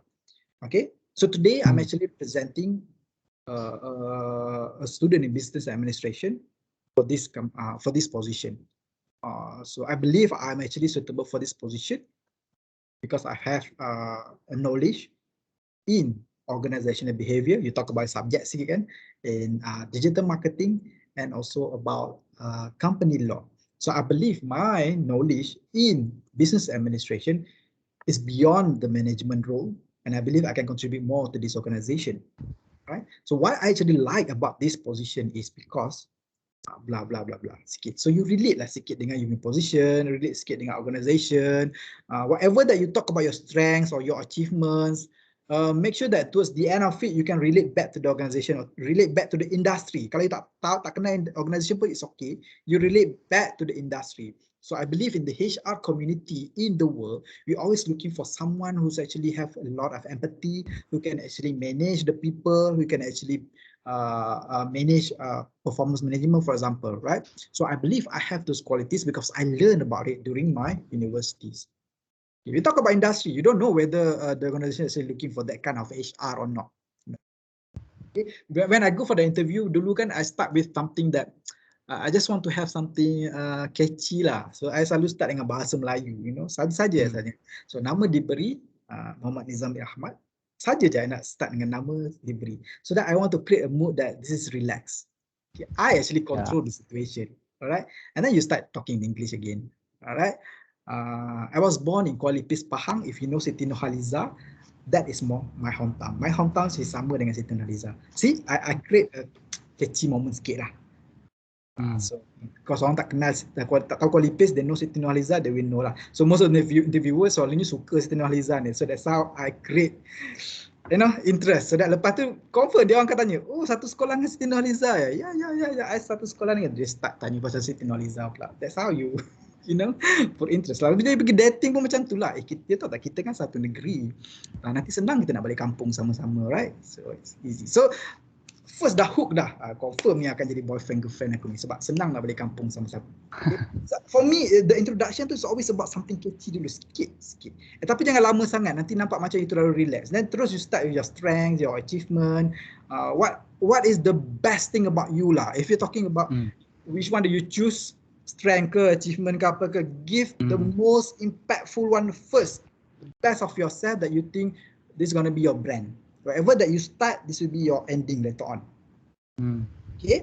If you're talking about action movies, in the end pun action movies lah. Jangan tiba-tiba jadi horror movie pula. Kan? Orang tak suka lah nanti, you know, I'm expecting action movies, tiba-tiba pergi, this is not action movies, this is romance movies. Boring lah movie ni kan. So, create your own brand. The introduction is always about your own brand. How do you want people to see you? How do you want people to remember about you? But do not give all full details. You can always ask them, if you like to know more, I think we can always have more. Please let me know if you want to know more about this achievement, for example. I can explain that a bit later. Sometimes dia tak nak tahu pun. Your achievement as a graduate tu kita nak tahu dah. We were graduates once upon a time. We know what actually do you learn, what actually do you experience in that moment, right? So you don't have to tell us every single details. Right? I hope I'm answering your question. Okay, thank you, Mr. Nizam. So to summarize maybe what Mr. Nizam said just now, save the best for the last, right? Just like movie trailer. Yes, like that. Okay. Jangan the last, but introduction you kena ada depan, trailer. Oh, but make it impactful. Something like that. Okay, say a trailer about yourself. Yeah. Because the next question selepas tu, normally we always rely on the introduction. Yeah. Okay, so let's proceed with second question. I think she get 11 likes so far. So she's asking, among the interview you have conducted so far, which experience left the most impression with you? So maybe Mr. Nizam can share a bit The your most impression, yeah. yeah. Okay. Some people say about English lah, communication lah. Yes, yes, it's good. But sometimes you do, if you're not really good in English, because this is not our mother tongue. Come on, lah, guys. We're actually speaking Malays, right? Some actually Mandarin or even Tamil, right? We understand that. But what more important is how you actually deliver the key message. Okay, you must be very careful. Okay, dia macam ni tau. You must know what you want to tell, and you share. I'm afraid that if you know something, you want to talk about yourself as someone who is result oriented, but during the interview you did not share anything about result oriented, itu you rugi. That's a failure lah for yourself. Alright, you want people to see you as someone who is hardworking, but during the interview you did not share any example, you did not share any experience, example, evidence to tell people that you are a hardworking people. Itu problem. Tapi that's why a very good session is, you know, you have the qualities and you are able to share the experience, the evidence, and the one that impressed me the most is if you give evidence or experience which is beyond the average people punya experience. Okay. For example, as a student, normally kalau you kata FYP tu, I dah tahu dah what are the challenges, what do you do. Normally kita, okay, we go to the lecturer, we do research, we go Google desktop research. That's normal lah. All students we do that whenever they want to do FYP, betul tak? Think of something, if you can give one or two examples that beyond your role as a student to complete the FYP. For example, you go for external training. You use your own money to find an expert and learn beyond your classroom. That's one. That show how you reach out to other people beyond whatever the lecturer is giving you, for example, right? Or number two, apa lagi yang you buat extra? Macam you ada orang pernah bagi experience, dia kata the first final project dia actually is not successful. The first project actually was not qualified untuk dia proceed, so dia kena scrap everything and then they have to restart and do all over again within a very limited time. For me, that wow. You are able to take the challenge, you know, stop whatever that you are doing and then doing something else and then restart, because you know this is not going to work. Rather than you start facing the same challenges again and again, better you stop and then you do something else. Those are the challenges, okay, that impressed me the most. And even ada satu experience, there is one girl, she can talk about mental health, you know. She talk about mental health, how she helped her friend. Okay, when he's in a group discussion, she noticed that this one member is actually not contributing. Kan? If you are in a group discussion, normally you will talk to them. That's all kan you do, right? And then you report to your lecturer, this person is actually not contributing, and then you start taking away some of the assignments from her. You do on your own. That's normal lah. You akan buat macam. Tapi this girl, actually, she helps that member beyond her current role as a peers. She even helped and register her for a counselling session. Dia hantar budak tu pergi counselling, alright. Dia bayarkan the counselling punya fee. She just want to help that team member. Okay, it's beyond her role as a team leader for that group assignment. Normally, if you're a team leader for a group assignment, normally that's how you manage people who are actually not contributing, right? Some people actually don't want to contribute, and then you just, okay lah, you don't have to do this, you do this only lah. Instead of you give 10 tasks, you bagi dia 5 tasks saja. For me, yeah, as a leader, you can do that, but if you can do more than that, it's even better. That's how I get impressed lah. All right, if you give a very impactful evidence, impactful experience beyond the average expected role or beyond the average expected behavior. This require experience lah. That's why I said during the university years, try semua benda. Alright, get into a difficult situation. Do not avoid difficult situation. Try to get into a difficult situation. Try to challenge yourself to get into a difficult punya class, lecturer yang susah ke apa kan. Try. That's how you challenge yourself. That's how you see your potential. That's how you actually prove to yourself, I can do this. And this is the stories that we want to hear during the interview. If I have 2-3 candidates, they are all sharing the same experience, but there is one candidate can actually share more than expected role of a student. Normally yang itu akan pass lah. Yang itu kita akan impress lebih. Okay, beyond your role lah. Okay, that's all. Okay, thank you, Mr. Nizam. I think we still have some time, so I think I can still read your question. Okay, let me pick a few of them. Okay. Nanti I can answer in the chat box code kan? I can answer in the chat box ke? But since there's a lot of questions, but don't worry guys. We will provide Google form after this, and you can directly ask during the when you fill in, you can fill in the question also, and we will send it to you. But we still have questions, so I will pick few of them. Next question from Diwanantini. She's asking about what are the example of effective and appropriate questions that can we ask to the interviewer, and is it necessary to make an impression on them through the question asked? No. Question is not for you to impress the interviewer. It's actually to show the interviewer that you are curious about something, to see whether you are actually interested or not with the interview session. That's why sometimes kalau you kata, no, I don't have any question, we are okay with that if you don't have any questions, but somehow it left us with a perception that maybe he doesn't like this job, because that's why you don't ask the question. Right? It's actually just to see. So I would encourage that you have at least one question. Okay, at least one question. And the safest topic I mentioned just now is always about potential, aspiration, and growth. Do not ask about the salary. Do not ask about where is this job? Position ni dekat, is it in Kuala Lumpur or Terengganu?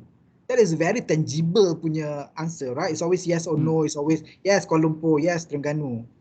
It's not a good question lah. Okay. When can I start? Next week. It's always a straightforward answer. Okay, straightforward answer. For an interviewer, come on lah. You should ask something that is beyond that. Something that's beyond yes or no, right? Beyond one's answer. So it's always about potential, aspiration, and growth. All right. You can ask about yourself. For example, growth, right? You can ask. So, sir, in terms of growth, right? Where do you think I can actually grow in this organization?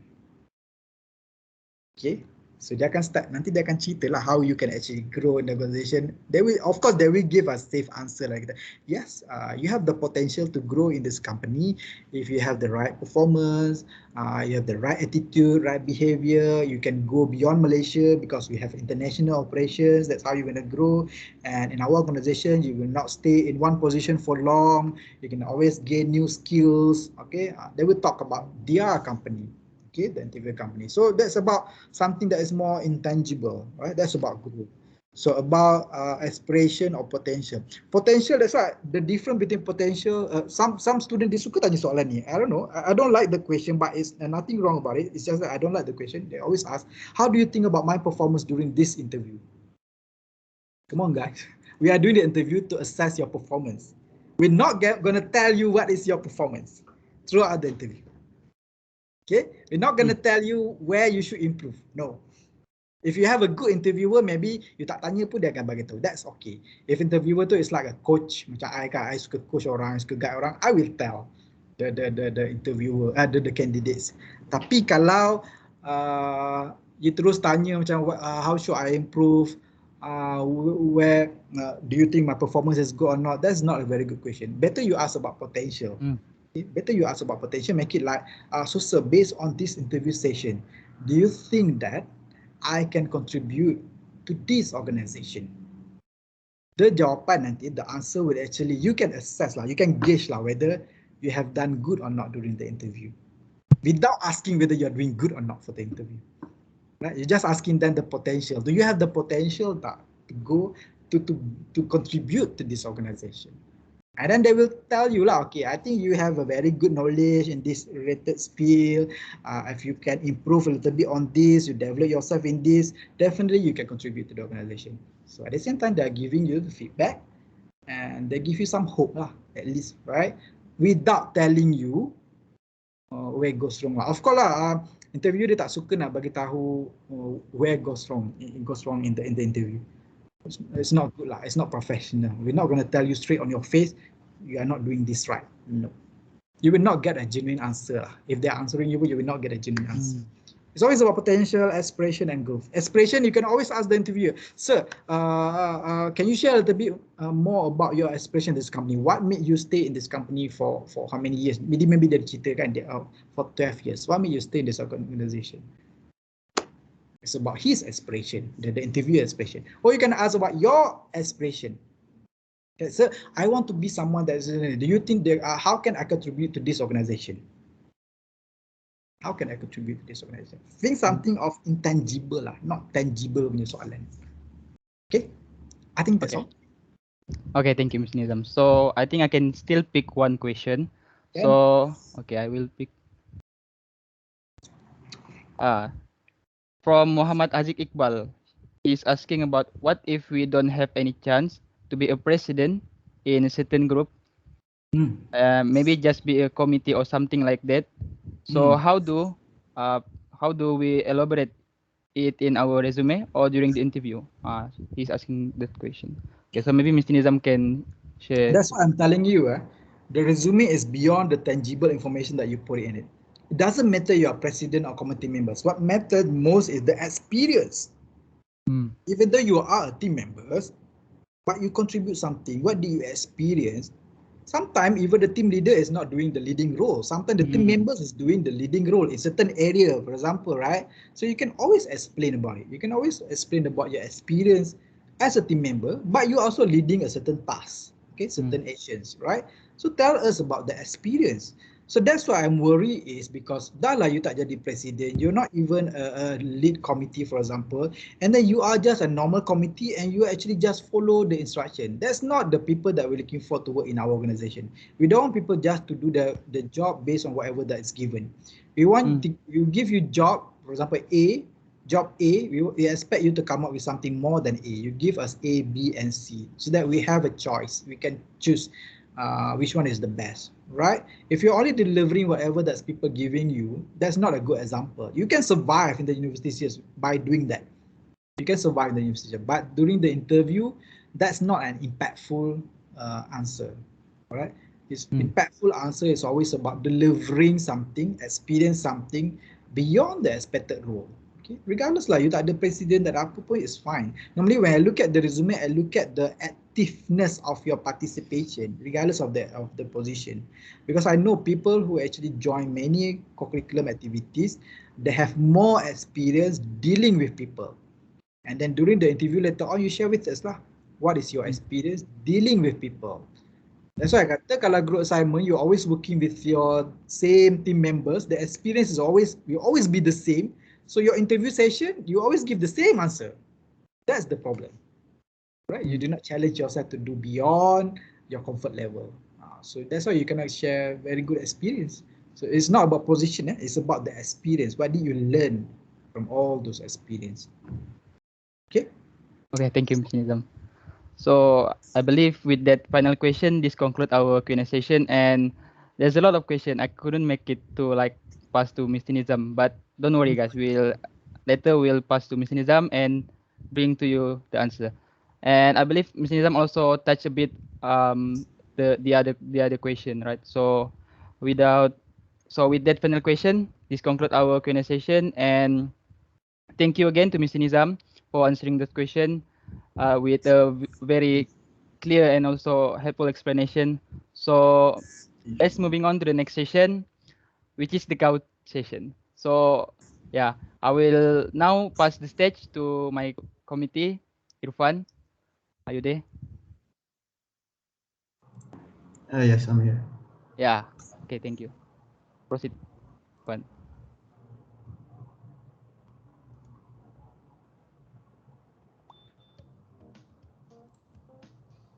Can you see my screen? Yep, but can you make louder your audio? Sure. Okay, nice one. All right. Hi and welcome. My name is Muhammad Eirfan Qayyum. Welcome to Kahoot, how to ace your interview. In order for you to play this game, you have to go to www.kahootit.com, whether by browser or phone. There is a play button that you guys can click and enter the game pin and also your nickname. It can be any name that you like. I will open the room for 5 minutes, guys. So be quick. To be informed the participant that this game is limited to 100% only.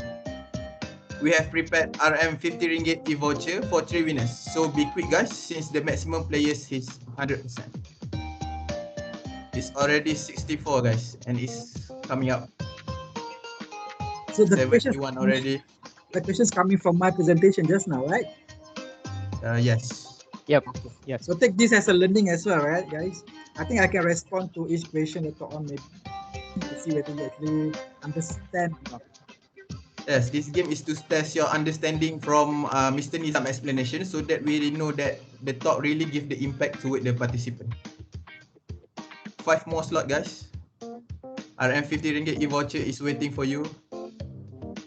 Reminder to the winners, do not forget to screenshot as approved. Later on, please stay in line after the session end, as we would like to collect your information. Almost full guys. It's already full. Oh, it can go more. Quick tip guys, quick tip for this game is speed and accuracy really important. So you guys must be speed and accurate.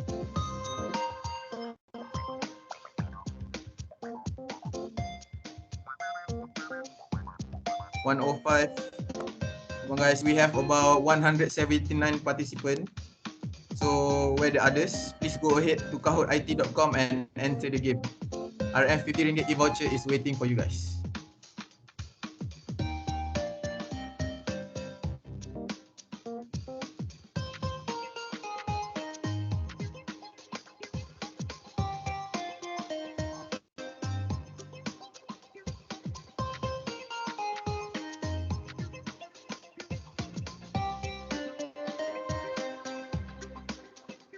One, two, come on.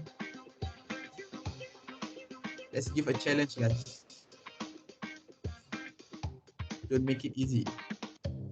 The question is easy, but don't make the competition easy.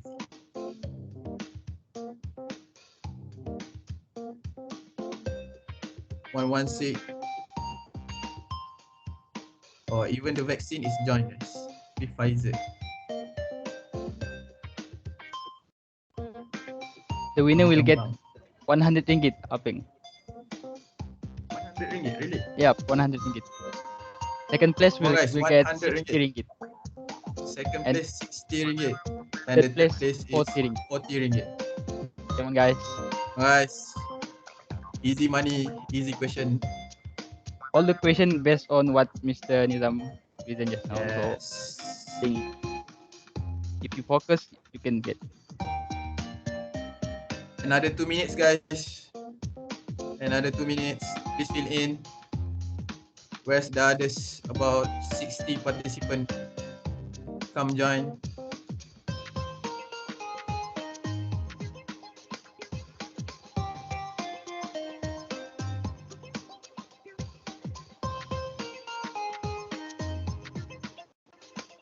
Let me say it again. A reminder for the winners: do not forget to screenshot as approved. Later on, please stay in line after the session end, as we would like to collect your information.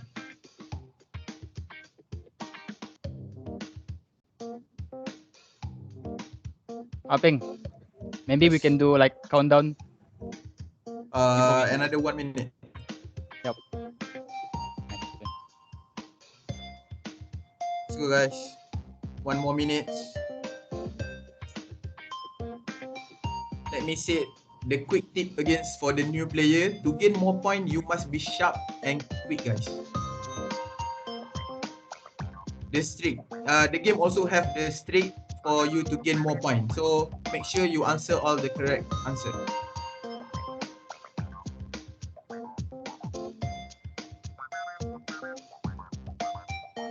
So are you guys ready? 1 minute has passed. I will now close the room.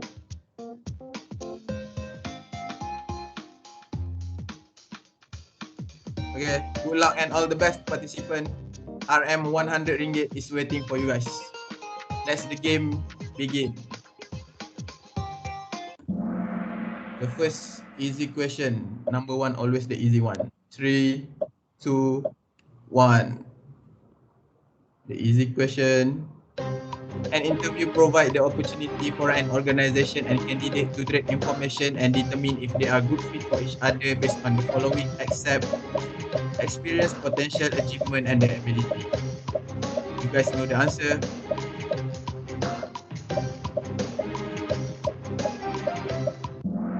"51" got correct. Great job, guys. Dewan 19 is taking the lead, followed by Hakimi and Mija. To the second question, 3 popular type of interview in Malaysia accept informational, behavioral, situational, and technical. Pak Tam already said it in the talk, guys. You have to remember about this. Easy one, easy one.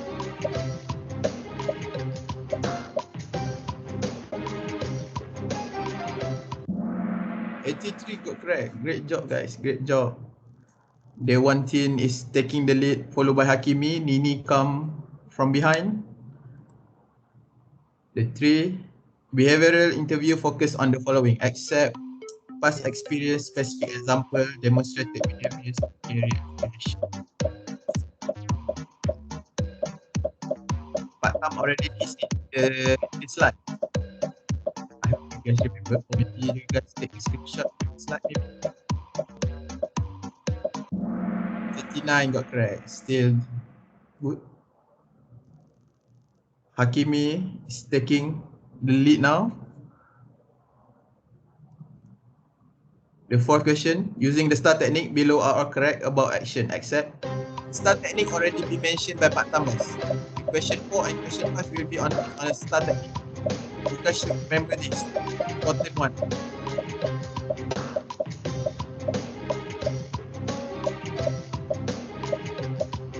Three, 2, 1. 27 got correct, guys. Come on. 36. What are you doing?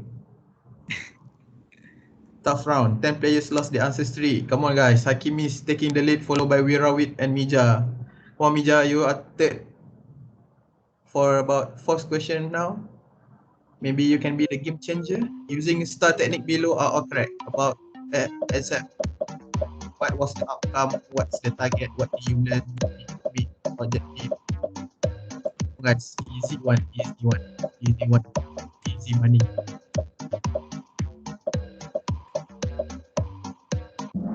50 got correct. Great job, guys. Great job. Wirawit taking the lead. Sabrina, Dewantin come from below. Hakimi is now dropped to 5. The 6th question, what is the best language to write your script? I think you guys know the answer. Even I know the answer. But don't make a careless mistake, guys. Same meaning, has different meaning, but same, almost the same, but different meaning, guys.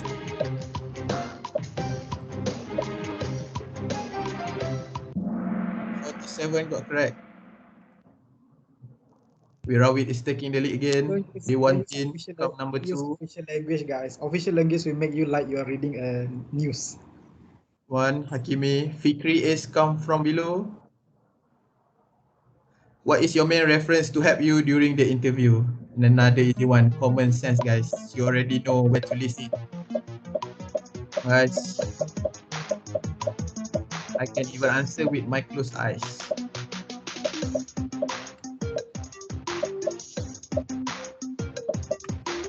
Three, 2, 1.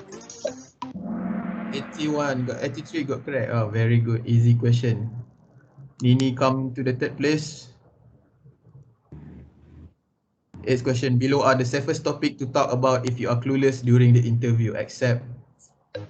Passion, personal growth, past experience, and career aspiration. You know the answer, guys. When you are clueless, what do you do? I'm already talk about. Really important, guys. Let's go. Yes, 38 got correct. Come on, what the others do? Aisyah is back with the answer 3 of 3. Nini is taking the lead. Wirawit down to number 2 for Fikri is number 3. On number 9, question 9, this is how you should behave during the interview, except stay humble, stay cool, stay panic, stay calm. What did you guys do during the interview, guys? Really important to do this.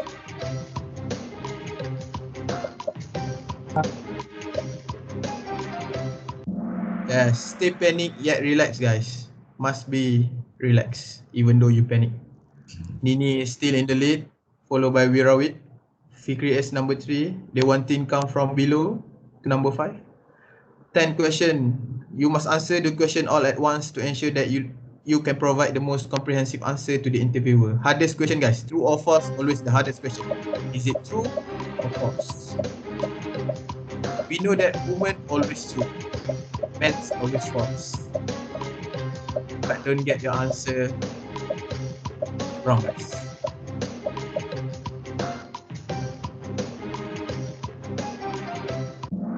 68 get correct. Come on, guys. Remember, wait for the follow-up questions. Do not Let's give see it the podium. Come from number 3, Kema. Number 2, Wirawit. And the champion is Nini. Congrats, guys. Reminder to the winners. Please screenshot, guys. Please screenshot the result as approved and send it to the chat. And please stay in line as we would like to collect your information. I give time to the winners to screenshot. To Nini, Wirawit, and Kema, please screenshot and send it to the chat. And please stay in line, guys, after the session end, so that we want to collect your information. I think that's all for the session. Thank you, guys. Have a good day. Thank you, Eirfan. So congratulations to our winners. So please stay after this session so you can claim your rewards. Okay.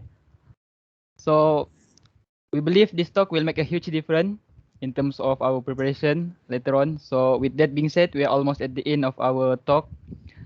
And I would like to thank all the participants for joining us today. But I would like to remind you guys to kindly fill up the feedback form, which will given in the chat box below. But before we end this talk, I would like to request Mr. Nizam and all the participants to switch on their camera to join the photography session. So Tajwar, can you lead this? Hello, can you hear me? Yeah, Tajwar, proceed. Okay. Hello, good morning, everyone. My name is Tajwar Haque, and we've had an amazing meeting, and I believe we should all take a photo to commemorate this memory. So, if everyone could please switch on their cameras and please smile, please.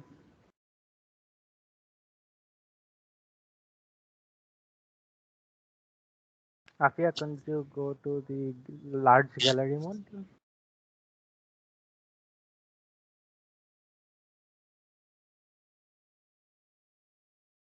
Oh my god, so many faces. Woohoo. Okay, everyone say cheese.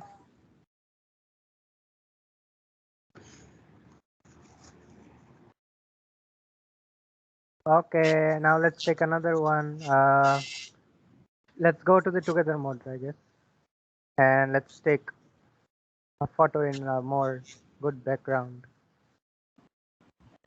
Ini macam dekat Chancellor Hall.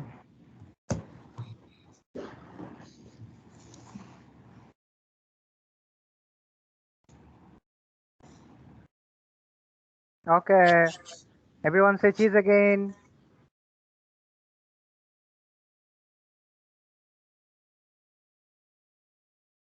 Wow, I can see so many smiles. Okay, after, is it possible to move on to the next set of people? Oh, I guess these are all the people Yeah, that I think turned on that's the. it. Yeah, that's it. Okay. Okay, then another one, just like I can see some of you becoming like really stiff, so you can do freestyle as well. So do whatever you want. Again, 3, 2, 1. Okay, now good. Okay, thank you so much, everyone. And now I shall pass the mic on to the MC again. Thank you. All right, thank you, Tajwar. Okay. Okay, so again, thank you to all the participants and to Mr. Nizam. We are really grateful to have you in this talk. So